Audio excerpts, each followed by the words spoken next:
سامعین سے گزارش ہے کہ ایلیکوینٹ ادب اور ایلیکوینٹ ادب ایکسٹراس میں جتنے بھی مشہور تاریخی ناولز اور فکشنل ناولز کمپلیٹ ہو چکے ہیں اس کا مطالعہ ہمارے پلے لسٹ سیکشن میں کریں اور زیادہ سے زیادہ شیئر کرنے کی کوشش کریں، اور ہم سے رابطہ کرنے کے لیے فیس بک اور ٹویٹر پر فالو کریں۔ جزاک اللہ۔ بسم اللہ الرحمن الرحیم۔ نور الدین زنگی، شجاعت سے بھرپور ایک مجاہد کی سچی داستان۔ مصنف اسلم راہی MA۔ ایپیسوڈ 19۔ مصر میں یروشلم کے بادشاہ آموری نے قاہرہ کا بڑی سختی سے محاصرہ کر رکھا تھا۔ قاہرہ کا وزیر جانتا تھا کہ اگر آموری قاہرہ پر قبضہ کرنے میں کامیاب ہو گیا تو وہ اسے زندہ نہیں چھوڑے گا۔ وہ ہر صورت میں قاہرہ کو آموری سے بچانا چاہتا تھا۔ اس نے آموری کو کہلا بھیجا کہ وہ اسے 1,00,000 مصری دینار دے گا، وہ قاہرہ کا محاصرہ ترک کر دے۔ ساتھ ہی اشاور نے دبے دبے الفاظ میں یہ دھمکی بھی دے دی تھی کہ اگر اس نے قاہرہ کا محاصرہ ترک نہ کیا تو وہ اپنی مدد کے لیے اس کے خلاف سلطان نور الدین زنگی کو بلائے گا۔ اس کے ساتھ ہی قاہرہ میں یہ خبریں پہنچنا شروع ہوئیں کہ شیرکوہ اور صلاح الدین ایک لشکر کے ساتھ مصریوں کی مدد کے لیے روانہ ہو چکے ہیں۔ شیرکوہ اور صلاح الدین ایوبی کا نام سنتے ہی آموری کے پیروں تلے زمین کھسکنا شروع ہو گئی تھی، لہٰذا قاہرہ کا محاصرہ ترک کر کے وہ یروشلم کی طرف بھاگ گیا۔ شیرکوہ جب قاہرہ پہنچا تو اس کے وہاں پہنچنے سے کچھ پہلے ہی یروشلم کا بادشاہ یروشلم کی طرف بھاگ گیا تھا۔ اشاور بڑا عیار اور چالاک شخص تھا۔ اس نے شیرکوہ کو مشورہ دیا کہ وہ اپنے لشکر کے ساتھ صلیبیوں کا تعاقب کرے، لیکن شیرکوہ بڑا عقل مند تھا۔ وہ سمجھ گیا کہ اس بہانے اشاور اسے قاہرہ سے دور ہٹانا چاہتا ہے۔ اس نے اشاور کا مشورہ رد کر دیا اور اپنے لشکر کے ساتھ قاہرہ میں قیام کر گیا۔ شیرکوہ کے قاہرہ میں داخل ہونے کے باعث شہر میں امن و امان قائم ہو گیا تھا۔ شہر کے لوگوں کے چہروں پر رونق آ گئی۔ کہتے ہیں کہ شیرکوہ اور صلاح الدین ایوبی جب قاہرہ پہنچے تو مصر کا فاطمی خلیفہ عاضد شیرکوہ اور صلاح الدین سے ملنے آیا۔ رات کے وقت تینوں میں ملاقات ہوئی۔ عاضد نے شیرکوہ اور صلاح الدین کو خلت اور قیمتی تحائف بھی دیے، ساتھ ہی اس کے ساتھ مصر کے متعلق مشورے بھی کیے۔ دوران گفتگو خلیفہ عاضد نے شیرکوہ اور صلاح الدین پر یہ بھی واضح کیا کہ جب تک اشاور کا خاتمہ نہیں کیا جاتا اس وقت تک مصر میں امن و امان قائم نہیں ہو سکتا۔ خلیفہ عاضد کے ساتھ شیرکوہ اور صلاح الدین کا ملنا جلنا اشاور کو ناگوار گزرا۔ اشاور ایک غدار اور عیار قسم کا آدمی تھا۔ بظاہر وہ شیرکوہ کے ساتھ بڑی عاجزی اور انکساری سے پیش آتا رہا۔ باطن میں اس نے شیرکوہ کے خاتمے کا تہیہ کر لیا تھا تاکہ وہ شیرکوہ کا خاتمہ کرنے کے بعد پہلے کی طرح مصر میں منمانی کر سکے۔ صلاح الدین اور اس کے دستے راست عزیز الدین جرویک کو خبر ہو چکی تھی کہ اشاور شیرکوہ کا خاتمہ کرنے کے درپے ہے، لہٰذا دونوں نے اپنے کچھ آدمی مقرر کیے جنہوں نے اشاور پر نگاہ رکھنا شروع کی۔ ادھر اشاور نے ایک گھناؤنی چال چلنے کی کوشش کی۔ اس نے ارادہ کیا کہ شیرکوہ، صلاح الدین اور دیگر سالاروں کو ضیافت کے بہانے بلا کر گرفتار کر لیا جائے اور قتل کر دیا جائے۔ اشاور کی اس سازش کی خبر اس کے بیٹے کو ہو گئی، لہٰذا اس نے اپنے باپ کی اس سازش کی کھل کر مخالفت کی اور اپنے باپ کو خبردار کیا کہ شیرکوہ اور اس کے سالاروں کے قتل سے مصر کے لیے بڑے بھیانک نتائج نکلیں گے۔ اس نے اشاور پر یہ بھی واضح کیا کہ اگر ہم شیرکوہ اور اس کے سالاروں کا خاتمہ کرنے کے بعد شیرکوہ کے لشکریوں کی انتقامی کارروائی سے بچ بھی گئے تب بھی مصر کی حالت دیکھتے ہوئے صلیبی ہم پر چڑھ دوڑیں گے اور ہمارا قتل عام کر کے مصر پر قبضہ کر لیں گے۔ کہتے ہیں کہ جب اشاور نے اپنے بیٹے کے ان دلائل کو بھی قبول نہ کیا تب اس کے بیٹے نے دھمکی دی کہ اگر اشاور اپنے ارادوں سے باز نہ آیا تو وہ اس کی سازش کی خبر شیرکوہ کو کر دے گا۔ اپنے بیٹے کے یہ الفاظ سن کر اشاور کے ہوش ٹھکانے آ گئی اور وہ اس سازش پر عمل کرنے سے باز رہا۔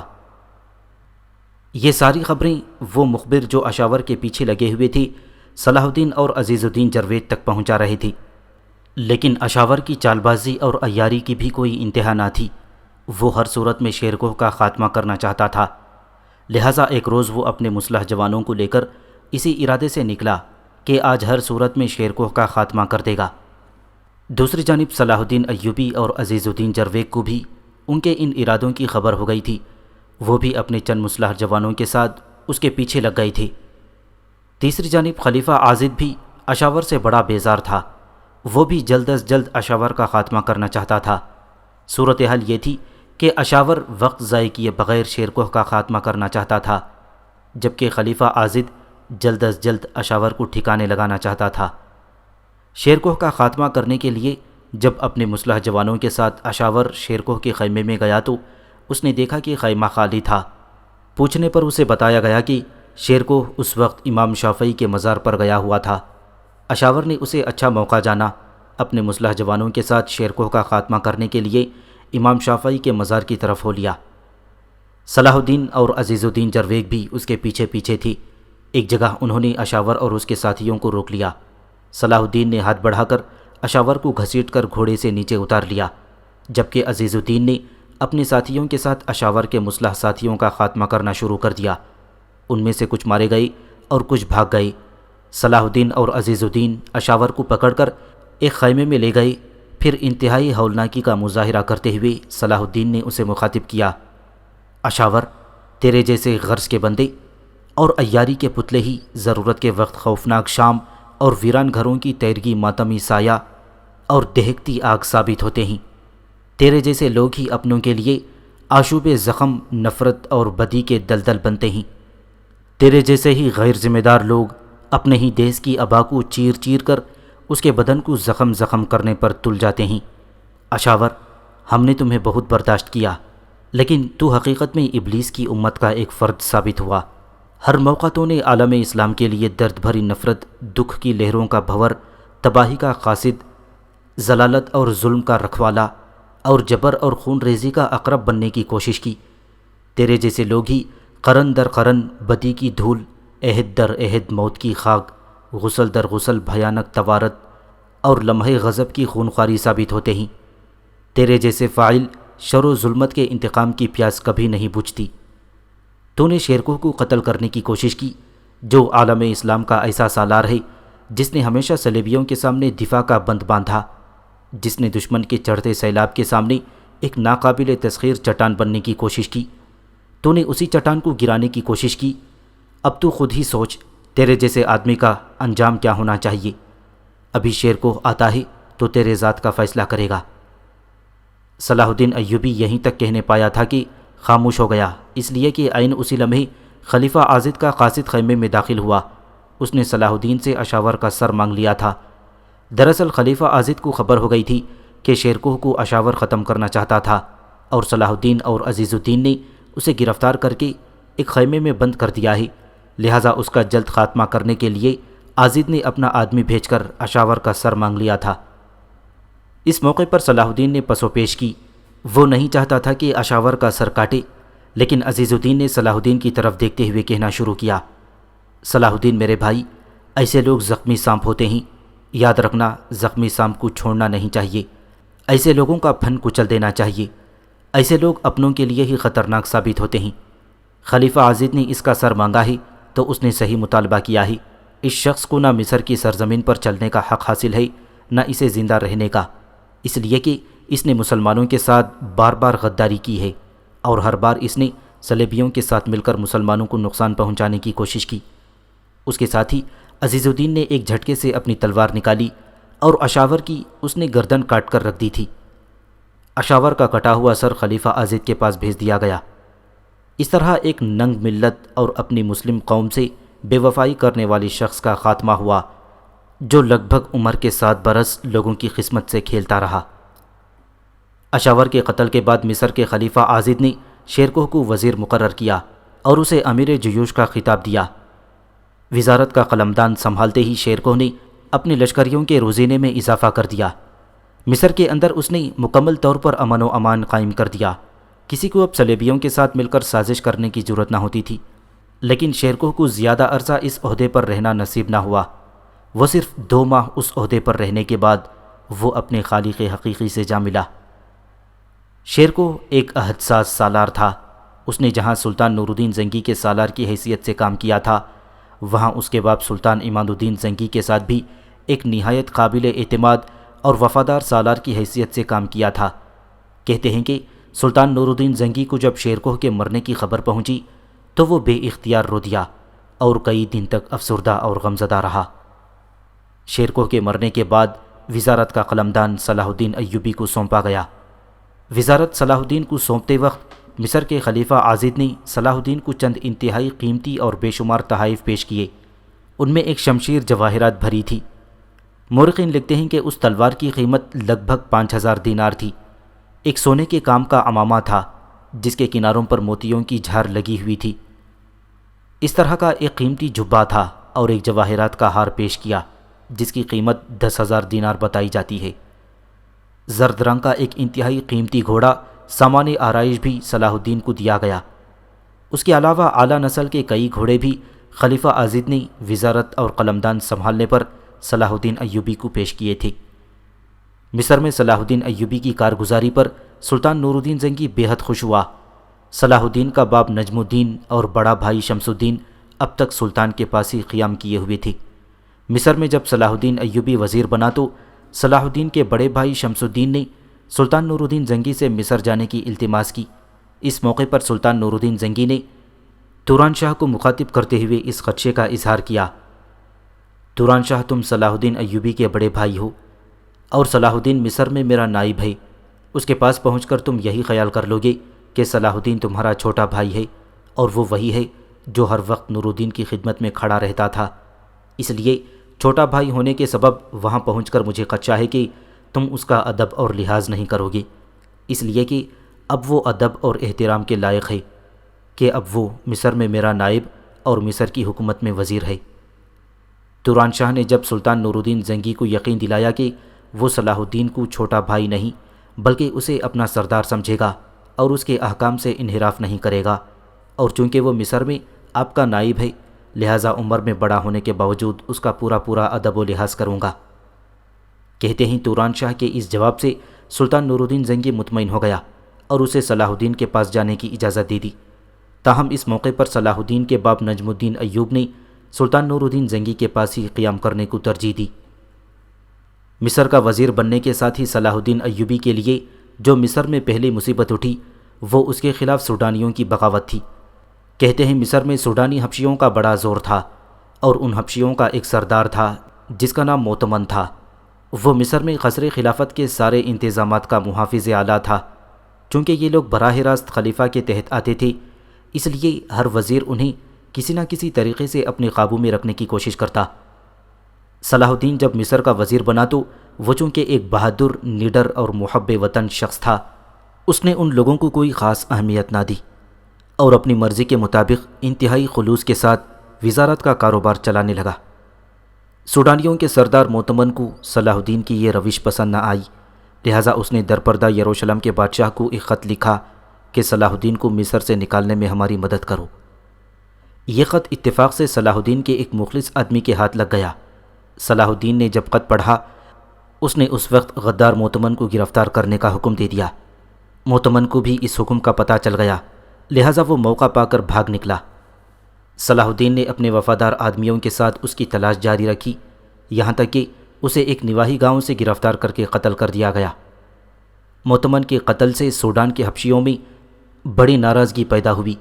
انہوں نے 50,000 کی تعداد میں جمع ہو کر صلاح الدین ایوبی کے خلاف علم بغاوت کھڑا کر دیا۔ صلاح الدین کے پاس اس وقت وہ لشکری تھے جسے وہ اور شیرکوہ اپنے ساتھ شام سے لائے تھے۔ مزید یہ کہ اس کا بھائی شمس الدین توران شاہ بھی وہاں پہنچ چکا تھا، لہٰذا باغی سوڈانیوں کا ڈٹ کر مقابلہ کیا گیا اور انہیں شکست دے کر ان کا قلعہ قمع کر دیا گیا۔ باغی عناصر اور صلیبیوں کے ساتھ ساز باز کرنے والے ایمان فروشوں کا مکمل خاتمہ کرنے کے بعد مصر کے اندر ایک طرح سے امن و سکون قائم کر دیا گیا۔ سوڈانیوں کی طرف سے صلاح الدین ایوبی کو کچھ سکون ہوا ہی تھا کہ اس کے خلاف صلیبی اٹھ کھڑے ہوئے۔ دراصل شیرکوہ اور صلاح الدین کی مصر میں کامیابیاں حاصل کرنے کے بعد صلیبی انتقام لینے پر تل گئے تھے۔ وہ ہر حال میں وہاں سے صلاح الدین ایوبی کو نکال کر خود مصر پر قابض ہونے کا خواب دیکھنے لگے تھے۔ مصر پر سلطان نور الدین زنگی کے تسلط کو صلیبی فی الوقت اپنے لیے بہت بڑا خطرہ خیال کرتے تھے، اس لیے وہ یہ سمجھتے تھے کہ اب وہ چکی کے دو پارٹوں میں پس جائیں گے۔ ان کے ایک طرف سلطان نور الدین زنگی اور دوسری طرف صلاح الدین ایوبی ہے، لہٰذا آنے والے دور میں مسلمان ان پر دو طرف حملہ کر کے یروشلم میں ان کی سلطنت کو ختم کر سکتے ہیں۔ اس بنا پر یروشلم کا بادشاہ آموری حرکت میں آیا۔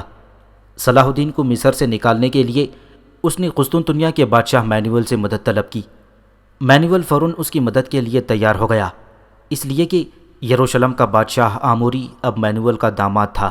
ساتھ ہی اہل یورپ سے بھی مدد طلب کی اور اس کے نتیجے میں سسلی سے ایک بہت بڑا لشکر اور جنگی بیڑا بھی صلاح الدین ایوبی کو مصر سے نکالنے کے لیے آموری کی طرف روانہ ہو گیا۔ اب صلیبیوں کی ایک اچھی خاصی قوت تھی جو مصر پر ضرب لگانے کے لیے جمع ہو گئی تھی، لہٰذا صلیبیوں کا ایک بہت بڑا لشکر حرکت میں آیا اور اس نے مصر کے شہر دمیات پر حملہ کر دیا۔ صلیبیوں سے مقابلہ کرنے کے لیے صلاح الدین کے پاس جس قدر لشکر تھا اسے لے کر وہ بڑی برق رفتاری سے دمیات کی طرف بڑھا تھا۔ ساتھ ہی اس نے تیز رفتار قاصد سلطان نور الدین زنگی کی طرف بھجوائی، اسے مطلع کیا کہ میں مصر میں عجیب سی کشمکش میں مبتلا ہو گیا ہوں۔ اگر میں زیادہ عرصہ قاہرہ سے نکل کر دمیات میں رہتا ہوں تو قاہرہ کے اندر فتنہ اور بغاوت کھڑی ہونے کے اندیشے ہیں، اور اگر میں قاہرہ واپس جا کر وہاں کے نظم و نسق کو سنبھالتا ہوں تو دمیات شہر صلیبیوں کے ہاتھ میں چلے جانے کا اندیشہ ہے۔ یہ پیغام بھیجتے ہوئے صلاح الدین نے صلیبیوں کے خلاف سلطان نور الدین زنگی سے مدد طلب کی۔ سلطان نور الدین زنگی ایک روز دمشق میں اپنے قصر میں بیٹھا ہوا تھا۔ سارے سالار اس کے سامنے تھی۔ سالاروں کے علاوہ عدلیہ، انتظامیہ اور شہر کے امراء اور دوسرے ذمہ دار لوگ بھی وہاں موجود تھے۔ اس موقع پر سلطان نے گفتگو کا آغاز کیا اور سب کو مخاطب کرتے ہوئے کہہ رہا تھا، آپ سب لوگوں کو یہاں آنے کی زحمت اس لیے دی گئی ہے کہ دمیات پر صلیبیوں نے حملہ کر دیا ہے۔ اب صلاح الدین کے لیے مصر میں پیچیدگیاں اور دشواریاں اٹھ کھڑی ہوئی ہیں۔ اس نے مدد کے لیے جو پیغام بھیجا ہے وہ اس کی پریشانیوں کو ظاہر کرتا ہے۔ اس کا کہنا ہے کہ اگر وہ دمیات میں صلیبیوں کے سامنے زیادہ دیر تک ان کے ساتھ جنگوں میں مصروف رہتا ہے تو پیچھے قاہرہ میں بغاوت اٹھ کھڑی ہونے کا اندیشہ ہے۔ اگر وہ قاہرہ میں جا کر قیام کرتا ہے تو اس کی غیر موجودگی میں صلیبی دمیات پر قبضہ کر لیں گے۔ یہ دشواریاں اس کے لیے اس بنا پر اٹھ کھڑی ہوئی ہیں کہ ابھی تک کچھ باغی عناصر جو اشاور کی قسم سے تعلق رکھتے ہیں مصر میں مقیم ہیں۔ یہ وہ لوگ ہیں جو ماضی میں بھی صلیبیوں کے ساتھ ساز باز کرتے رہے ہیں۔ ان حالات میں صلاح الدین دو محاذوں سے بیک وقت نہیں نمٹ سکتا۔ اور پھر ہمارے اپنے مخبروں نے جو اطلاع دی ہے اس کا کہنا ہے کہ دن بدن دمیات پر صلیبیوں کا زور بڑھتا جائے گا۔ یروشلم کے بادشاہ آموری نے یورپ سے بھی مدد طلب کی ہے، اور جو اطلاعات مجھے ملی ہیں ان کے مطابق سسلی کا ایک بحری بیڑا مصر کی ساحل پر لنگر انداز ہو کر دمیات میں مسلمانوں کے خلاف صلیبیوں سے آن ملے گا۔ اس جنگ میں یروشلم کا بادشاہ آموری بذات خود ملوث ہے، اور آموری قسطنطنیہ کے بادشاہ مینوول کا داماد ہے، لہٰذا مینوول نے ایک لشکر تو بحری جہازوں میں بٹھا کر دمیات کی طرف روانہ کر دیا ہے، اور دوسرا خشکی کے راستے انطاکیہ کا رخ کر رہا ہے۔ انطاکیہ سے وہ طرابلس ہوتا ہوا دمیات کا رخ کرے گا۔ دو مزید لشکر آموری کے دمیات کا رخ کرنے والے ہیں، ایک لشکر انطاکیہ کا، دوسرا طرابلس والوں کا۔ اب جو لائحہ عمل صلیبیوں نے تیار کیا ہے وہ کچھ اس طرح ہے کہ قسطنطنیہ کا جو لشکر خشکی کے راستے آ رہا ہے وہ پہلے انطاکیہ پہنچے گا۔ انطاکیہ کا وہ لشکر جو دمیات والوں کی مدد کے لیے جانا ہے اس کے ساتھ مل کر یہ متحدہ لشکر دمیات کا رخ کرے گا۔ اس کے علاوہ ایک لشکر طرابلس سے روانہ ہوگا، اور یہ بھی کوچ کی تیاریوں میں ہے۔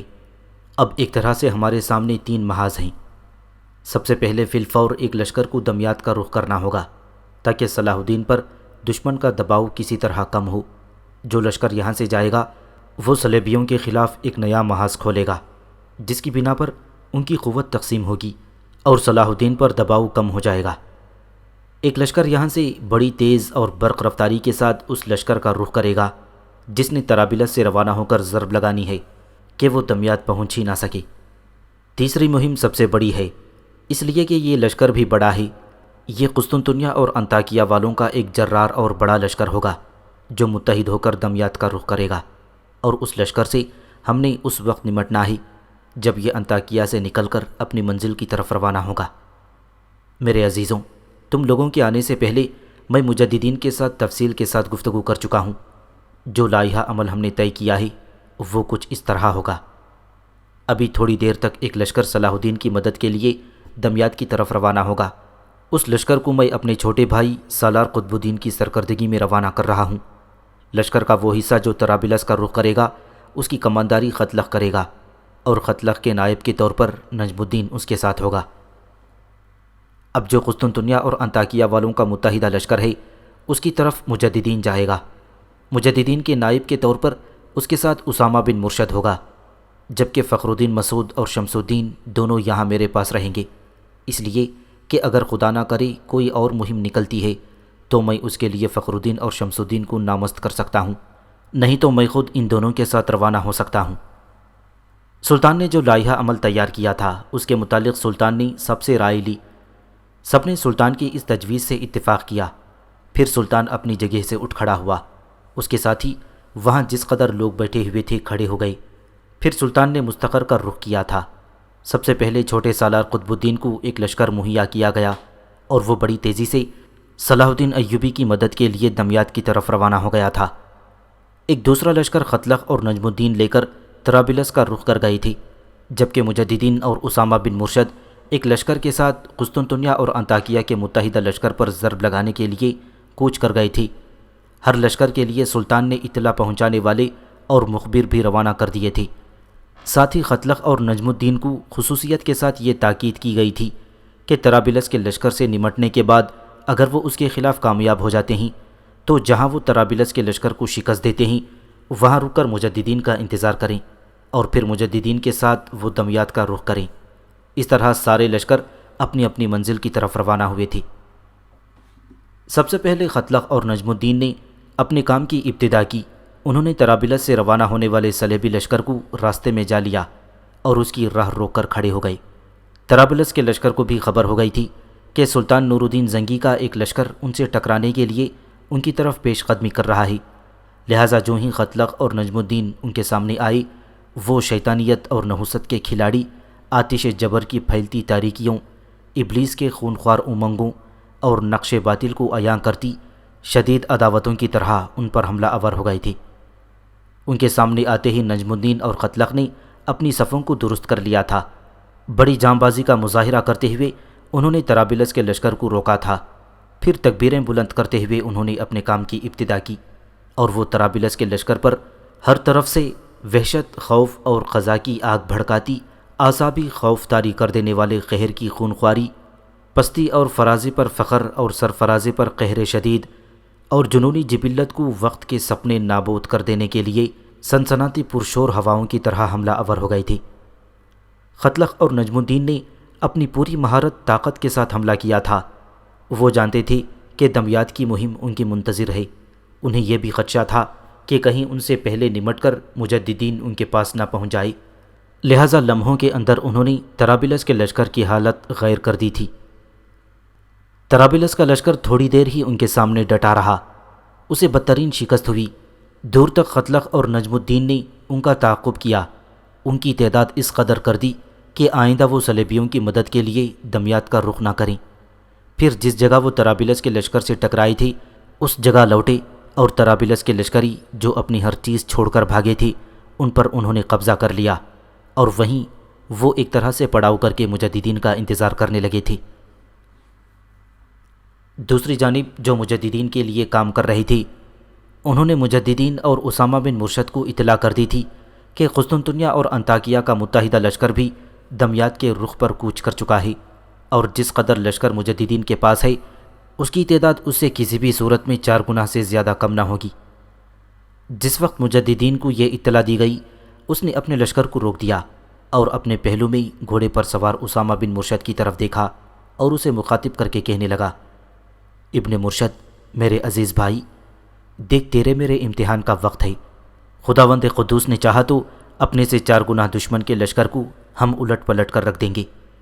اسامہ بن مرشد، امیر شیر کو ہم سے ہمیشہ کے لیے جدا ہو چکا ہے اور تو جانتا ہے کہ 4 گنا تو بہت تعداد ہے، وہ اپنے سے 12 گنا زائد لشکر سے بھی ٹکرا جایا کرتا تھا۔ ابن مرشد، اگر تم میرا ساتھ دو تو یاد رکھنا قسطنطنیہ اور انطاکیہ کے لشکر کی میں وہ حالت بناؤں گا کہ زندگی بھر وہ ہم سے ٹکرانے پر پچھتاتے رہیں گے۔ مجددین جب خاموش ہوا تب بڑی عاجزی اور انکساری سے مجددین کی طرف دیکھتے ہوئے اسامہ بن مرشد کہنے لگا، امیر مجددین، آپ کیسی باتیں کرتے ہیں؟ خدا کی قسم ذرا دشمن پر حملہ آور ہونے کا وقت تو آنے دیں، پھر دیکھیے گا اپنی ملت اپنی قوم کے لیے مجھے جہنم کی بھڑکتی ہوئی آگ میں بھی چھلانگ لگانا پڑی تو تکبیر کے نعرے بلند کرتا ہوا میں ایسا بھی کر گزروں گا۔ اسامہ بن مرشد کے ان الفاظ پر مجددین ایسا خوش ہوا کہ اپنے گھوڑے کو اس کے قریب لے گیا، اس کی پیٹھ تھپ تھپائی اور کہنے لگا، اسامہ میرے عزیز بھائی، مجھے تم سے ایسی ہی امید تھی۔ اب جو اطلاعات ہمارے اطلاع گروں نے کر دی ہے ان کے مطابق میں چاہتا ہوں کہ آنے والی شب کو دشمن پر ضرب لگائیں۔ دیکھو سورج غروب ہونے میں ابھی تھوڑی دیر باقی ہے، کسی اچھی جگہ پڑاؤ کر کے لشکر کو کھانا کھانے کا موقع فراہم کر دیں۔ اس کے بعد اپنی مخبروں کی رہنمائی میں رات کے پچھلے حصے میں دشمن پر ایسی ضرب لگائیں گے کہ وہ چیختا چلاتا واپس بھاگے۔ اسامہ بن مرشد نے مجددین کی اس تجویز سے اتفاق کیا۔ پھر تھوڑا سا آگے جا کر انہوں نے پڑاؤ کیا، مغرب کی نماز ادا کی، لشکر کو کھانا کھلایا، پھر وہ وہاں سے بھی کوچ کر گئی تھی۔ رات اپنی آنکھوں میں منزلوں کا غبار لیے، پاؤں میں امیدوں کے سراب باندھے، گھٹا ٹوپ اندھیروں لہراتی تاریکیوں کو اپنے شانوں پر سوار کیے بڑی تیزی سے بھاگتی چلی جا رہی تھی۔ 400 اداس راستوں پر فریب منزل میں لٹ جانے والے قافلوں سے ویرانی، دل کے تپتے صحراؤں میں محرومیوں کی داستانوں جیسی خاموشی، اور شب کی آخری ساعتوں میں غمزدہ اور اشک بار جذبوں جیسی سنسانیاں پھیلی ہوئی تھیں۔ قسطنطنیہ اور انطاکیہ کا متحدہ لشکر اپنے طور پر ایک انتہائی محفوظ جگہ پڑاؤ کیے ہوئے تھا۔ رات اپنے انجام کے قریب پہنچ چکی تھی۔ احتیاط کی خاطر قسطنطنیہ اور انطاکیہ کے متحدہ لشکر کا ایک حصہ جا کر پہرا دے رہا تھا۔ ایسے میں مجددین اور اسامہ بن مرشد دونوں اپنے لشکر کے ساتھ بالکل ان کے قریب نمودار ہوئے۔ جو لشکری جاگ رہے تھے انہوں نے ان کے گھوڑوں کی ٹاپوں سے خطرہ محسوس کر لیا تھا اور وہ شور کرنے لگے تھے، زور زور سے آوازیں دے کر اپنے لشکریوں کو جگانے کی کوشش کر رہی تھی۔ ایسے میں مجددین اور اسامہ بن مرشد ان کے سروں پر پہنچ گئی۔ پھر دیکھتے ہی دیکھتے انہوں نے اور ان کے سارے لشکر نے سوز و ساز سے بھری آوازوں اور بے خوفی سے بہتے دریاؤں کی روانی کی طرح تکبیریں بلند کر دی تھیں۔ پھر وہ قسطنطنیہ اور انطاکیہ کے متحدہ لشکر پر پت جھڑ کی راتوں، زندگی کی دشواریوں میں جوش مارتی شعلہ فگاں آگ اور انگارے برساتی بارش کی طرح حملہ آور ہو گئی تھی۔ جوابی کارروائی کرتے ہوئے صلیبی بھی زندگی کی بھرپور تڑب، انقلابی شعور اور شعلہ شیطانی جیسے حربی تجربوں اور ذوق جنگ آوری کسی مضموم کی طرح حملہ آور ہوئے تھے۔ رات کی گہری تاریکی میں اس شبخون کے باعث چاروں طرف نگر نگر پکارتی موت، ہر طرف بھڑکتی آگ جسموں کو تار تار کرتے نزا کے بے عکس ہیولے رقص کرنے لگے تھے۔ کچھ دیر تک مجددین اور اسامہ بن مرشد اکٹھے اپنے شبخون کو اپنے شباب پر لاتے رہے۔ پھر اچانک اپنے طے شدہ لائحہ عمل کے مطابق لشکر دو حصوں میں بڑھ گیا۔ ایک مجددین کے پاس رہا، دوسرا اسامہ بن مرشد کی سرکردگی میں تھا، اور دونوں نے علیحدہ علیحدہ رخ اختیار کرتے ہوئے پہلے سے بھی زیادہ اپنی شبخون میں ہولناکی بھر دی۔ اب ایک طرف سے مجددین اس چوپان کی طرح دائیں بائیں مڑتے ہوئے دشمن پر ضرب لگا رہا تھا جس کے ریوڑ میں اچانک بھیڑیے گھس آئے ہوں۔ اس کے لشکری اپنی بہترین کارکردگی کا مظاہرہ کر رہے تھے۔ اپنے دائیں بائیں مجددین خاک و خاکستر کر دینے والی بجلیوں کی کڑک اور زلزلوں کی دھمک کی طرح اپنا کام کرتا چلا جا رہا تھا۔ دشمن کی تعداد ان کے ان حملوں کے باعث بڑی تیزی کے ساتھ کم ہونا شروع ہو گئی تھی۔ دوسری سمت اسامہ بن مرشد بھی کچھ ایسا ہی رخ اختیار کیے ہوئے تھا۔ اس نے دشمن کے دوسرے پہلو پر سمندر کے سینے پر موزن ہو جانے والے شعلہ سامان لہروں اور دشت کے ذرے ذرے، دریا کے قطرے قطرے، زمین کی رگ رگ میں جو ہر لاتقف سے فرزند جلیل کی طرح اپنے حملوں کی ابتدا کر دی تھی۔ قسطنطنیہ اور انطاکیہ کے صلیبیوں نے اپنی طرف سے پوری کوشش کی کہ جوابی کارروائی کرتے ہوئے شبخون مارنے والوں کو مار بھگائیں، لیکن مجددین اور اسامہ نے بڑی تیزی سے ان کی حالت دشت عقوبت میں مسمار ہو جانے والے خوابوں اور دھواں دھواں بستیوں، ویران ویران کوہستانوں سے بھی زیادہ ہولناک بنانا شروع کر دیا تھا۔ یہاں تک کہ قسطنطنیہ اور انطاکیہ کے لشکر کا تقریباً 3/4 حصہ رات کی تاریکی میں کاٹ دیا گیا۔ اپنے لشکر کی یہ حالت دیکھتے ہوئے صلیبی اپنے پڑاؤ کی ہر شے چھوڑ کر اپنی جانیں بچاتے ہوئے بھاگ کھڑے ہوئے۔ مجددین اور اسامہ بن مرشد نے رات کا جو حصہ بچا تھا اس میں زخمیوں کی دیکھ بھال کی گئی۔ لشکر کا ایک حصہ پہرے پر متعین کر دیا گیا، باقی حصے کو آرام کرنے کا موقع دیا گیا۔ اگلے روز فجر کی نماز ادا کرنے کے بعد لشکریوں کے کھانے کا انتظام کیا گیا۔ اس کے بعد مجددین اور اسامہ بن مرشد نے دشمن کے پڑاؤ کی ہر چیز کو سمیٹا اور پھر بڑی تیزی سے طرابلس کے رخ پر کوچ کر چکے تھے۔ طرابلس کے جنوب میں پہنچ کر انہوں نے ختلق، نجم الدین اور ان کے لشکریوں کو بھی ساتھ لے لیا۔ پھر سارے لشکر کو لے کر مجددین دمیات کا رخ کر رہا تھا۔ دوسری جانب صلاح الدین نے ایک شیر دل چوپان کی طرح جنوب کی طرف سے صلیبیوں کے زور کو روکا ہوا تھا، اور قطب الدین کی سرکردگی میں جو لشکر تھا وہ اتنا مختصر تھا کہ صلیبیوں سے ٹکرا نہ سکا۔ تاہم اس نے شبخون کا کھیل کھیلتے ہوئے صلیبیوں کی توجہ اپنی طرف مبذول کر دی۔ لیکن جب مجددین، نجم الدین، اسامہ بن مرشد اور ختلق نے دمیات پہنچ کر قطب الدین کو اپنے ساتھ ملا کر شمال کی طرف سے صلیبیوں پر ایسی ضرب لگائی کہ ان پر موت کی گہری نیند طاری ہونی شروع ہو گئی، تب صلیبیوں کے ہوش ٹھکانے آ گئے۔ دوسری جانب صلاح الدین ایوبی کو جب یہ خبر ہوئی کہ نور الدین کی جانب سے ایک ایسا بڑا لشکر صلیبیوں پر شمال کی طرف سے حملہ آور ہوا ہے، تب اس نے عجیب و غریب رنگ اختیار کیا۔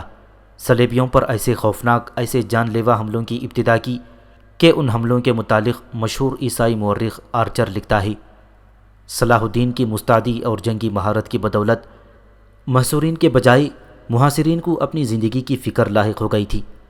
سارے صلیبی اس کے حملوں کے باعث بددل ہو گئے، یہاں تک کہ وہ محاصرہ اٹھا لینے پر مجبور ہو گئے۔ اس طرح رومنوں اور لاطینیوں کے عظیم جنگی بیڑوں اور متحدہ لشکر کا انتہائی اذیت ناک انجام ہوا تھا، اور صلیبی لشکر بہت زیادہ نقصان اٹھا کر محاصرہ اٹھا لینے پر مجبور ہوا اور فتح صلاح الدین کے ساتھ رہی۔ دمیات کے میدان میں صلاح الدین کی جرأت مندی سے متعلق دوسرا نصرانی مورخ لین پول لکھتا ہے، دمیات کے محاصرے کے دوران میں اللہ نے مسلمانوں کی پوری مدد کی۔ پہلے سخت بارش ہوئی، صلیبیوں کی لشکرگاہ پانی میں ڈوب گئی، پھر ایک سخت ہوا چلی جس سے ان کے خیمے اکھڑ گئے اور بحری بیڑا تباہ ہو گیا۔ اب بے شمار لوگ ہلاک ہو گئے، ان کی نعشیں ان کے شہروں کے قریب بہنے لگی جن کو وہ فتح کرنے کے لیے آئے ہوئے تھے۔ صلیبیوں پر دمیات کے نواح میں ایک قہر برس پڑا تھا۔ شمال کی طرف سے مجددین اپنی دیگر سالاروں کے ساتھ صلیبیوں کے اندر گھس کر موت کا کھیل شروع کر چکا تھا، اور اس نے ہزاروں کی تعداد میں صلیبیوں کو موت کے گھاٹ اتار دیا تھا۔ صلیبیوں کے وسط میں گھستے ہوئے مجددین خاصا زخمی ہوا۔ اس کی ایک ران اور بازو پر گہرے زخم آئے، لیکن اس نے اپنے آپ کو سنبھالے رکھا۔ بے پناہ قوت برداشت کا مظاہرہ کرتے ہوئے وہ اپنے لشکر کی کمان وارد کرتا تھا۔ ختلق، اسامہ بن مرشد، نجم الدین اور قطب الدین کو زخمی ہونے کی ابھی تک خبر نہ ہوئی تھی کہ وہ ایک طرف ہو کر لشکر کے ایک حصے کے ساتھ بڑی تیزی سے صلیبیوں کی تعداد کم کرتے چلے جا رہے تھے۔ جنوب میں صلاح الدین ایوبی نے پہلے کی نسبت اپنے حملوں میں زیادہ ہولناکی پیدا کر دی۔ تب صلیبی شمال اور جنوب کی طرف سے ہونے والے حملوں میں ایسا محسوس کر رہے تھے کہ ہزاروں کی تعداد میں صلیبی جو بحری بیڑے یورپ کی طرف سے آئے ہوئے تھے، ان کے اکثر جہاز اور کشتیاں ڈبو دی گئیں، یہاں تک کہ بدترین شکست اٹھاتے ہوئے صلیبی اپنے اپنے قصبوں کو بھاگ گئے۔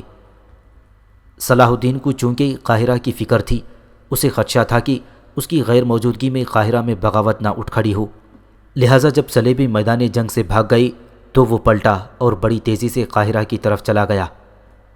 صلیبیوں کے بھاگنے کے بعد مجددین کے لشکر میں افواہیں پھیل گئیں کہ مجددین بری طرح زخمی ہوا ہے۔ ان آوازوں نے ختلق، اسامہ بن مرشد، قطب الدین، نجم الدین کو پریشان کر دیا۔ وہ اس کی طرف لپکے۔ جب وہ اس جگہ گئے جہاں مجددین تھا، انہوں نے دیکھا مجددین ریت پر لیٹا ہوا تھا اور لشکر کے طبیب اس کی ران اور بازو پر جو زخم آئے ہوئے تھے اس پر پٹیاں باندھ رہے تھے۔ اس کی یہ حالت دیکھتے ہوئے ختلق کا رنگ پیلا ہو گیا تھا، چہرے پر اداسیاں اور ویرانیاں آ گئی تھیں۔ نیچے جھکا، مجددین کی پیشانی چومی اور کہنے لگا، میرے عزیز بھائی۔ اس سے آگے ختلق کچھ نہ کہہ سکا۔ جواب میں مجددین مسکرا دیا، بڑے پیارے انداز میں اپنا ہاتھ ختلق کے منہ پر رکھا اور کہنے لگا، فکر کی کوئی بات نہیں، میں ٹھیک ہوں۔ یہ 2 زخم آئے ہیں، یہ ایک مجاہد کا زیور ہیں۔ پریشان مت ہونا ختلق، اللہ کی قسم صلیبیوں کے خلاف یہ 2 زخم کھا کر میدان جنگ میں وفا کا حق ادا کرنے کا لطف آ گیا۔ تم ایسا کرو کہ ہر چیز کو سمیٹو، دشمن اب پلٹے گا نہیں۔ کچھ قاصد سلطان کی طرف بھیجواؤ اور دمیات کی طرف سے سلطان کو صورتحال سے آگاہ کر دو، اس لیے کہ سلطان دمیات کی طرف سے جاننے کے لیے بڑا فکر مند اور پریشان ہوگا۔ میری فکر نہ کرو، میں ٹھیک ہوں، اور ساتھ ہی لشکر کے زخموں کی دیکھ بھال کے علاوہ ان کے کھانے کا بھی اہتمام کرو۔ میں چاہتا ہوں کہ لشکر 2 دن یہاں قیام کرے، اس خیال سے نہیں کہ سلیبی ملیں گے، مجھے امید ہے انہیں ایسا کرنے کی ضرورت نہیں ہوگی۔ لشکریوں سے کہو کہ خیمے نصب کر دیں، ایک تو جو لوگ زخمی ہیں اس کی دیکھ بھال اچھے طریقے سے ہو سکے گی، دوسرے دشمن کے جو مخبر ان علاقوں میں سرگرداں ہیں وہ یہ جان لیں کہ ہم نے یہاں پڑاؤ کر لیا ہے، لہٰذا اگر کسی سلیبی گروہ نے قسمت آزمانے کی کوشش کی تو وہ ادھر آنے کا رخ نہیں کرے گا۔ اب تم جاؤ، جو کچھ میں نے کہا ہے اس پر عمل کرو۔ اس کے ساتھ ہی قتلق وہاں سے ہٹ گیا۔ اس کے ساتھ زخمیوں کی دیکھ بھال ہونے لگی تھی اور بڑی تیزی سے خیمے نصب ہونا شروع ہو گئے تھے۔ اپنے گھوڑے کی باگ تھامے ایک روز شمس الدین حویلی میں داخل ہوا۔ جمارہ نے بھاگ کر اس کے گھوڑے کی باگ پکڑ لی اور اسے استبل میں باندھ آئی تھی۔ صحن میں کھڑا ہو کر شمس الدین اس کا انتظار کرتا رہا۔ جب وہ گھوڑے کو باندھ کر استبل سے نکلی تو دونوں حویلی کے اندرونی حصے میں داخل ہو گئی۔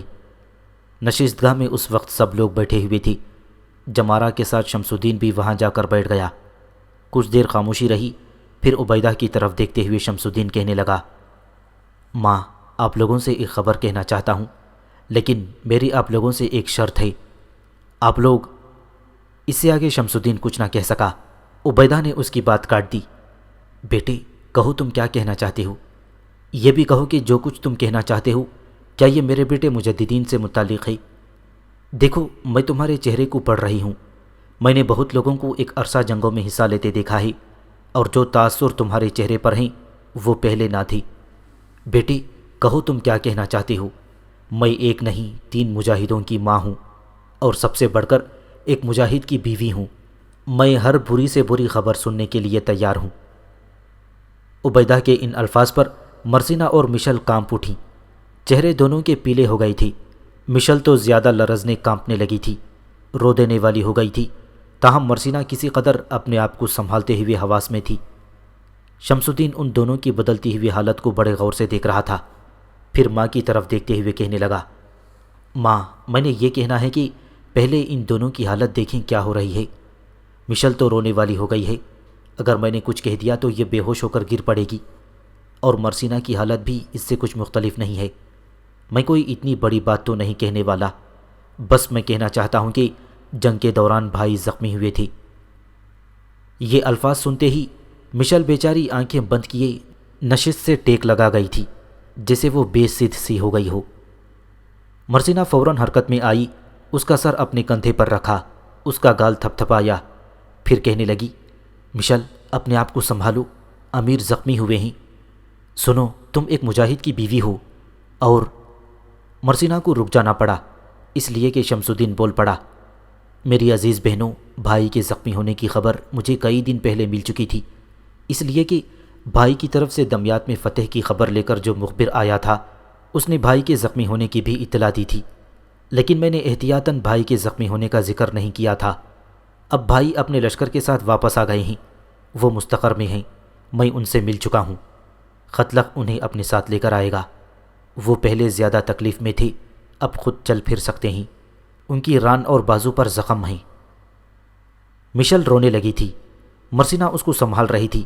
اس موقع پر انہیں مخاطب کرتے ہوئے بڑے عزم اور بڑی جرأت مندی کا مظاہرہ کرتے ہوئے عبیدہ کہہ رہی تھی، میری دونوں بچیوں، تم دونوں ایک مجاہد کی بیویاں ہو، اور یاد رکھنا، مجاہد کو کبھی حال و مستقبل کے خونی آہنگوں میں جاوداں اور شعلہ فشاں ہونا پڑتا ہے، کبھی بے قرار موجوں میں تلخ لہجوں جیسی تکبیریں بن کر گھسنا پڑتا ہے۔ میری دونوں بچیوں، مجاہد کو اپنی جرأت محکم اور عزم راسخ، اپنے عظیم اعتماد اور لازوال ایمانی جذبوں سے کبھی سحر نصرانی، کبھی ہنر سازی، کبھی طلسم اسرائیل، کبھی جادوئے بابل، کبھی آرزوئے مانی، اور کبھی ابلیس کی نصرت کا سامنا کرنا پڑتا ہے۔ اسے ہر طرح کے محبوب اوصاف اور عادات و طباع کو نمٹا کر آگ پر کھڑے ہو کر اپنے لہو میں فروزاں ہو کر وفا کا خونی دستور رقم کرنا پڑتا ہے۔ اپنے خاوند کا شکر کرو، وہ زخمی ہوا ہے، اس کی جسم کی زکوٰۃ اس کے لہو کا صدقہ نکل گیا ہے، وہ زندہ ہے اور تمہارے پاس آ رہا ہے۔ عبیدہ کے ان الفاظ سے مشل کو تھوڑا بہت حوصلہ ہوا، اس نے اپنے آپ کو سنبھال لیا۔ اس کے بعد آنکھوں سے بہتے آنسو اس نے پونچھ لیے۔ اس موقع پر شمس الدین بول پڑا، مشل میری بہن سنبھلو، بھائی آنے والے ہیں، وہ میرے پیچھے پیچھے ہی قتلغ کے ساتھ آ رہے ہیں، وہ جب تمہاری حالت دیکھیں گے تو انہیں بڑا دکھ اور صدمہ ہوگا، پہلے دونوں بہنیں اٹھو، منہ پر چھینٹے مار کر آؤ تاکہ بھائی کو یہ نہ پتہ چلے کہ میں نے ان کے زخمی ہونے کی خبر تم سے کہی ہے اور تم دونوں روتی رہی ہو۔ شمس الدین کا کہنا مانتے ہوئے دونوں اٹھ کھڑی ہوئیں اور طہارت خانے میں جا کر منہ پر چھینٹے مار آئیں، اور دوبارہ آ کر وہ نشست پر بیٹھی ہی تھیں کہ حویلی میں قتلغ اور مجددین اپنے گھوڑوں پر سوار داخل ہوئے۔ ان دونوں کو دیکھتے ہی سب صحن کی طرف لپکے تھے۔ مجددین اور قتلغ دونوں نے اپنے گھوڑوں کو صحن کے اندر روک دیا تھا۔ قتلغ جست لگا کر اپنے گھوڑے سے کود گیا تھا۔ پھر قتلغ اور شمس الدین ایک ساتھ آگے بڑھے اور چاہتے تھے کہ مجددین کو سہارا دے کر اپنے گھوڑے سے نیچے اتاریں، لیکن مجددین اپنے گھوڑے پر بیٹھا رہا۔ ایک بھرپور نگاہ اس نے سامنے آنے والی مرسینہ اور مشل پر ڈالی، پھر اس کے لبوں پر مسکراہٹ نمودار ہوئی اور کہنے لگا، تم دونوں کی حالت سے لگتا ہے کہ میرے زخمی ہونے کی اطلاع تم دونوں کو شمس الدین نے کر دی ہے، اور میں یہ بھی اندازہ لگانے میں حق بجانب ہوں کہ تم دونوں منہ دھو کر آئی ہو اور روتی رہی ہوگی۔ کیا میں نے غلط کہا ہے؟ اس پر عبیدہ مسکراتے ہوئے کہنے لگی، میرے بیٹے نے غلط نہیں کہا، ٹھیک کہا ہے۔ بیٹے، تمہارے زخمی ہونے کی خبر سن کر انہوں نے رونا تو تھا ہی، یہ ایک قدرتی عمل ہے۔ بہرحال شمس الدین اور قتلغ تمہیں نیچے اتارنے لگے ہیں۔ مجددین مسکرایا، پھر کہنے لگا، ماں، میں کوئی اتنا زیادہ زخمی تو نہیں ہوں کہ اپنے گھوڑے پر سوار ہو سکتا ہوں اور اتر بھی سکتا ہوں۔ اس کے ساتھ ہی مجددین نے جب ایک پاؤں رکاب سے نکالا تو بھاگ کر اور لپک کر مشل آگے بڑھی، مجددین کا بازو پکڑ کر اپنے کندھے پر رکھ لیا۔ اتنی دیر میں مرسینہ بھی آگے بڑھی اور مجددین کا دوسرا بازو بھی پکڑ کر اس نے اپنے شانے پر رکھ لیا تھا۔ دونوں پاؤں زمین پر ٹکاتے ہوئے مجددین اپنی جگہ پر کھڑا ہو گیا، باری باری اپنے دائیں بائیں مشل اور مرسینہ کو دیکھا، پھر کہنے لگا، میں تم دونوں کا شکریہ ادا کرتا ہوں کہ تم اس قدر میرا خیال کر رہی ہو، لیکن تم دونوں یوں میری بغلوں کے نیچے اپنے شانے رکھ رہی ہو جیسے کہ میں چلنے پھرنے کے قابل نہیں ہوں۔ ذرا مجھے چھوڑو، میں تمہیں چل کر دکھاتا ہوں۔ اس پر روحانسی سی آواز میں مشل بول پڑی، نہیں، ہم دونوں آپ کو اندر لے کر جائیں گی۔ مجددین نے بڑے پیار سے مشل کا گال تھپ تھپایا، لیکن مجھے ابھی تو چھوڑو، مجھے سب سے بات کرنے دو۔ آہستہ آہستہ مشل پیچھے ہٹ گئی، مرسینہ بھی اس کی طرف دیکھتے ہوئے پیچھے ہٹ کر کھڑی ہو گئی تھی۔ مجددین چند لمحوں کے لیے رکا، پھر اپنی ماں کو مخاطب کر کے کہنے لگا تھا، ماں، فکر مند نہ ہونا، میں بالکل ٹھیک ہوں۔ پھر اس نے اپنی پھوپھی ایزابیل کو حوصلہ دیا، پھر اس کے بعد اس نے شفقت بھرا ہاتھ ابیرہ اور جمارہ پر رکھا۔ ابیرہ فوراً حرکت میں آئی، دونوں گھوڑوں کو پکڑ کر وہ استبل کی طرف لے گئی۔ پھر مجددین نے مشل اور مرسینہ کی طرف دیکھا، اب تم دونوں میرے آگے آگے چلو اور میں تم لوگوں کے پیچھے آتا ہوں، اور دیکھو میں کیسے چلتا ہوں، تاکہ تم دونوں نے جو اپنے چہرے پر دنیا بھر کی اداسیاں اور افسردگیاں بکھیر لی ہیں وہ رفع دفع ہو جائیں۔ مرسینہ اور مشل دونوں نے کافی حد تک اپنے آپ کو سنبھال لیا۔ اس کے بعد سب چلتے ہوئے حویلی کے اندرونی حصوں کی طرف بڑھ گئے، ابیرہ بھی ان میں شامل ہوئی تھی۔ اس موقع پر مجددین کو شمس الدین نے مخاطب کیا، بھائی، آپ سیدھے اپنے خوابگاہ تک چلیں، آپ چل کر بستر پر لیٹیں، آرام کریں، ہم سب لوگ آپ کے ہاں بیٹھتے ہیں۔ جواب میں مجددین کچھ کہنا چاہتا تھا کہ اس کے شانے پر ہاتھ رکھتے ہوئے قتلغ بول پڑا، شمس الدین ٹھیک کہتا ہے بھائی، آپ اپنی خوابگاہ میں بستر پر چل کر لیٹیں اور پھر ہم سب لوگ آپ کے پاس بیٹھیں گے، آپ کا دل بہلائیں گے۔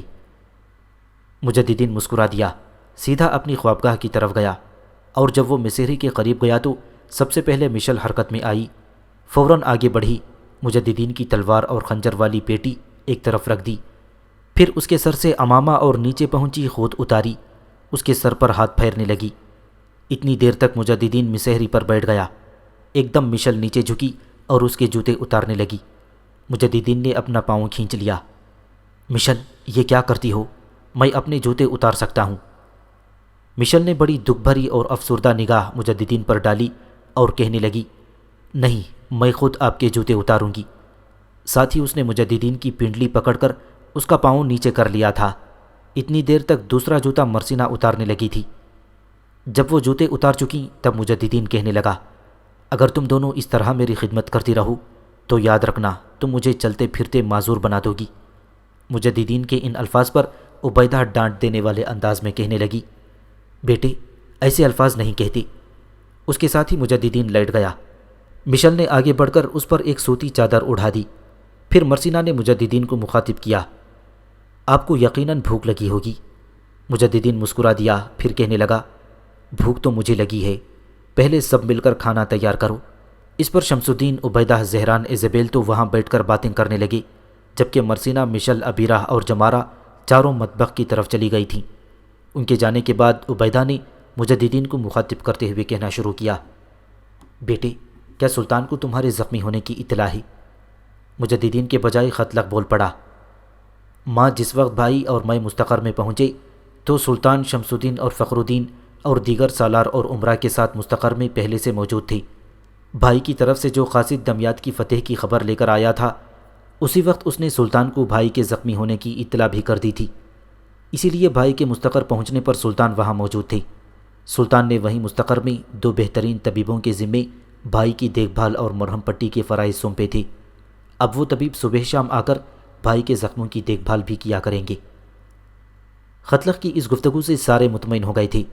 پھر گھریلو موضوع پر گفتگو کرنے لگے تھے، یہاں تک کہ مرسینہ، مشل، جمارہ اور عبیرہ کھانے کے برتن اٹھا کر وہیں لے کر آئیں۔ سب نے مل کر کھانا کھایا، اور جس وقت وہ چاروں برتن اٹھا رہی تھیں، حویلی کے بیرونی دروازے پر کسی نے دستک دی۔ شمس الدین اپنی جگہ سے اٹھا اور مجددین کی طرف دیکھ کر کہنے لگا، میرے خیال میں اس وقت طبیب بھی آ سکتے ہیں، میں انہیں اندر لاتا ہوں۔ اس کے ساتھ ہی شمس الدین حویلی کے بیرونی دروازے کی طرف گیا، اور وہاں واقعی دونوں طبیب کھڑے تھے۔ شمس الدین انہیں اندر لایا۔ دونوں طبیب اندر آ کر بیٹھ گئے۔ مرسینہ، مشل، جمارہ اور عبیرہ بھی وہاں آ کر کھڑی ہو گئی تھیں۔ اس موقع پر مجددین نے مرسینہ کی طرف دیکھا اور کہنے لگا، تم چاروں جاؤ، میں ذرا زخموں پر مرہم پٹی کروا لوں۔ اس پر مرسینہ وہیں کھڑی رہی، کہنے لگی، ہم بھی آپ کے زخم دیکھیں گے کہ کیسے ہیں۔ عبیدہ، جو اب تک بڑی خاموشی سے مجددین کو مسکراتے ہوئے دیکھ رہی تھی، کہنے لگی، بیٹے میں جانتی ہوں تم ان چاروں کو اس لیے باہر بھیج رہے ہو کہ وہ تمہارے زخم دیکھ کر پریشان ہو جائیں گی۔ ایسی کوئی بات نہیں، انہیں یہاں کھڑا رہنے دو۔ مجددین خاموش رہا۔ پھر طبیبوں نے اپنا کام شروع کر دیا۔ مجددین کا ایک زخم گھٹنوں سے تھوڑا اوپر تھا، دوسرا کوہنی سے اوپر تھا۔ دونوں طبیب زخموں پر بندھی ہوئی پٹیاں کھولنے لگے۔ پہلے انہیں زخموں کو خوب صاف کیا، پھر ان میں سفوف اور مرہم رکھ کر تازہ پٹیاں باندھ دی تھیں۔ دونوں طبیب جب اپنے کام سے فارغ ہوئے تو مجددین نے انہیں مخاطب کیا، اب آپ بیٹھیں، کھانا کھا کر جائیے گا۔ اس پر ایک طبیب بول پڑا، نہیں امیر، کھانا تو ہم کھا کر آئے ہیں، بس ہم اپنا کام کر چکے ہیں۔ اس کے بعد دونوں اٹھے۔ شمس الدین انہیں بیرونی دروازے تک چھوڑنے گیا۔ حسب سابق سب مجددین کے پاس بیٹھ گئے تھے۔ اس موقع پر مجددین کی طرف دیکھتے ہوئے عبیدہ بول پڑی، مجددین بیٹے، میں نے تمہارے زخم دیکھے ہیں، اتنے گہرے نہیں، گو جس وقت یہ گھاؤ لگے تھے گہرے ہوں گے، اب بھر چکے ہیں اور بھرتے جا رہے ہیں۔ مرسینہ اور مشل بھی کھڑی تھیں، وہ کافی مطمئن لگی تھیں۔ اس کے بعد مجددین نے سب سے مخاطب ہوتے ہوئے کہا، میرے اللہ نے چاہا تو میرے سارے زخم ٹھیک ہو جائیں گے اور میں پہلے کی طرح اپنے فرائض ادا کرنے کے قابل ہو جاؤں گا۔ اب آپ لوگ اٹھیں، جا کر آرام کریں۔ اس پر عبیدہ کھڑی ہو گئی اور سب کو مخاطب کر کے کہنے لگی، میرے خیال میں سب اٹھو، آرام کرو اور مجددین کو بھی آرام کرنے دو۔ اس کے ساتھ ہی سب اٹھ کر مجددین کے کمرے سے نکل گئے تھے۔ اس کے بعد مشل اور مرسینہ سامنے آ کر بیٹھ گئی تھیں۔ کچھ دیر تینوں آپس میں باتیں کرتے رہے، پھر تینوں نے وہیں عشاء کی نماز ادا کی۔ اس کے بعد دوبارہ جب مرسینہ اور مشل مجددین کے پاس آ کر بیٹھیں، تب مجددین نے انہیں مخاطب کیا، اب تم دونوں اٹھو اور جا کر سو جاؤ اور آرام کرو۔ میں تم دونوں کا کوئی بھی بہانہ نہیں سنوں گا کہ تمہیں میرے پاس بیٹھنا چاہیے، کہ کسی چیز کی ضرورت پیش آ سکتی ہے۔ مجھے کسی چیز کی ضرورت نہیں، اور پھر میں چل پھر سکتا ہوں، فکر مند ہونے کی ضرورت نہیں۔ اس پر مرسینہ نے بڑے غور سے مجددین کی طرف دیکھتے ہوئے کہنا شروع کیا، آپ فکر مند نہ ہوں، آپ آنکھیں بند کر کے سو جائیں، ہم دونوں بہنوں کو بھی جب نیند آئے گی ہم دونوں سو جائیں گے۔ ساتھ ہی بڑے پیارے انداز میں مرسینہ نے اپنا ہاتھ مجددین کے ماتھے پر رکھ دیا۔ مجددین مسکرا دیا، آنکھیں اس نے بند کر لیں، پھر وہ سونے کی کوشش کر رہا تھا۔ صلاح الدین مصر میں حالات بڑی تیزی کے ساتھ درست کرنے میں مصروف ہو گیا تھا۔ اپنے اہل خانے کو پہلے ہی اپنے پاس بلا لیا تھا۔ صرف اس کا باپ نجم الدین ایوب نور الدین زنگی کے پاس رہ گیا تھا، اس لیے کہ وہ سلطان سے دیوانگی کی حد تک پیار کرتا تھا۔ صلاح الدین کے پاس جانے کے بجائے اس نے سلطان نور الدین زنگی کے پاس رہنے کو ترجیح دی۔ سلطان نور الدین زنگی جانتا تھا کہ نجم الدین ایوب کو اس سے کتنی محبت ہے، سو اس نے بڑی شفقت سے سمجھاتے ہوئے اسے صلاح الدین کے پاس جانے کے لیے کہا۔ تب سلطان کا کہا مانتے ہوئے نجم الدین ایوب دمشق سے قاہرہ چلا گیا۔ قاہرہ میں قیام کے دوران صلاح الدین ایوبی کے باپ نجم الدین نے ایک موقع پر اسے سلطان نور الدین زنگی کے متعلق نصیحت کی کہ وہ تاریخ میں سنہری حروف سے لکھنے کے قابل ہے۔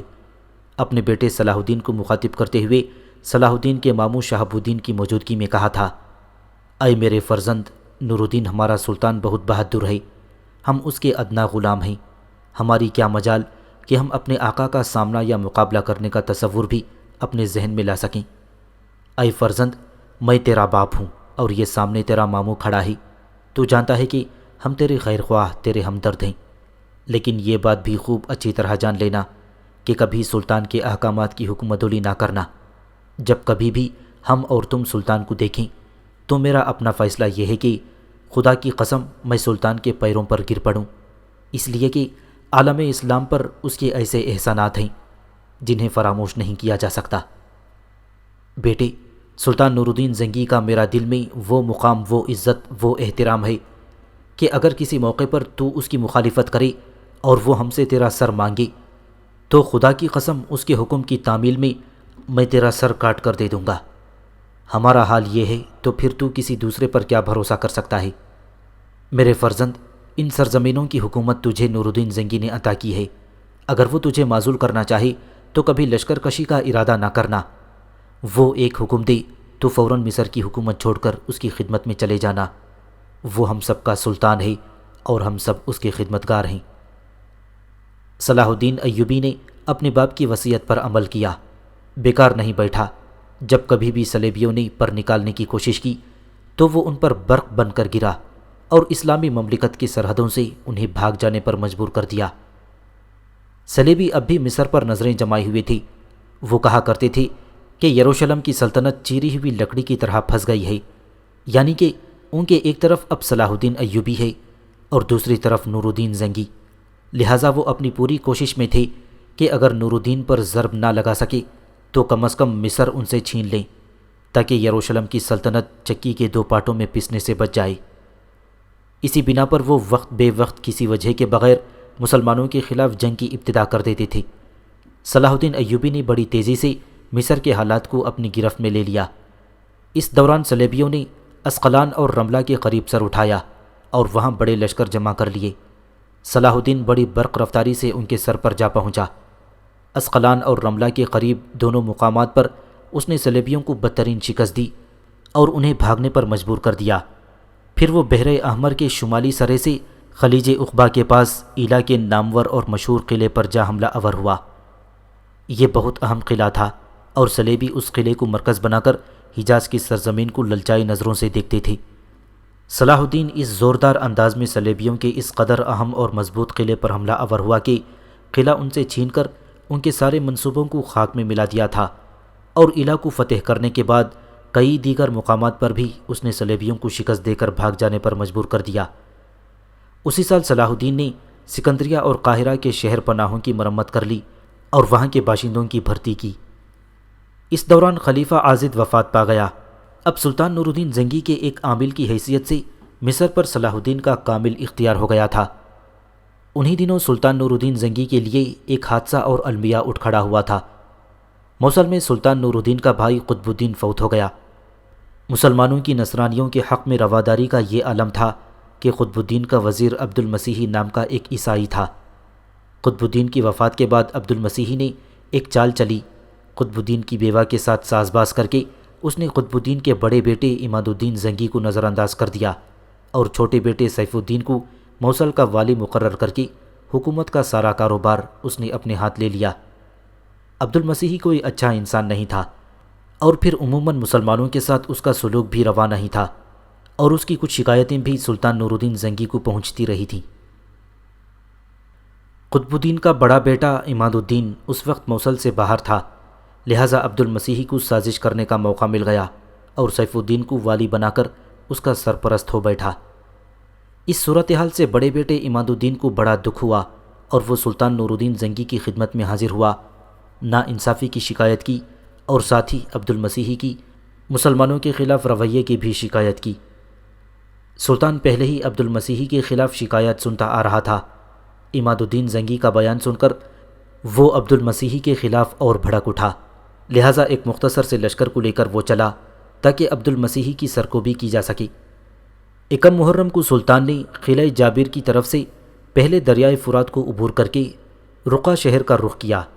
وہاں کے والی نے سلطان کے حق میں بڑی عاجزی سے اطاعت کا اظہار کر دیا۔ رقہ سے سلطان خابور گیا، وہاں سے کوچ کر کے نصیبین سے ہوتا ہوا سلطان سنجار پہنچا۔ سنجار موصل کی ولایت کا ایک عسکری مرکز تھا اور یہاں موصل کا ایک کافی بڑا لشکر تھا۔